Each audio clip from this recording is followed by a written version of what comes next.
Hello friends, మీరు కూడా రెగ్యులర్గా మసాలా ఫుడ్స్, జంక్ ఫుడ్స్ తింటున్నారా? ఇక డైలీ లేట్గా డిన్నర్ చేస్తున్నారా?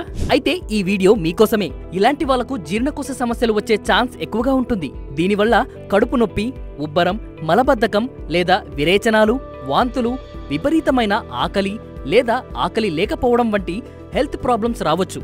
అలాగే పొట్టలో మంట, తరచుగా తేంపులు రావడం, బరువు తగ్గడం వంటి లక్షణాలు కూడా కనిపిస్తాయి. కొన్నిసార్లు జ్వరం, అలసట, నోటి దుర్వాసన కూడా ఉండవచ్చు. ఆయుర్వేదంలో ఇలాంటి సమస్యలకు త్రిఫల చూర్ణం, హింగ్వాష్టక చూర్ణం వంటివి సహాయపడతాయి. ఇంకా అల్లం, మిరియాలు, జీలకర్ర కలిపిన నీరు తాగవచ్చు. ఇక రోజూ భోజనం తరువాత కొద్దిగా బెల్లం తినడం మంచిది. అలాగే ఉదయాన్నే నానబెట్టిన జీడిపప్పు తినడం వల్ల జీర్ణశక్తి పెరుగుతుంది.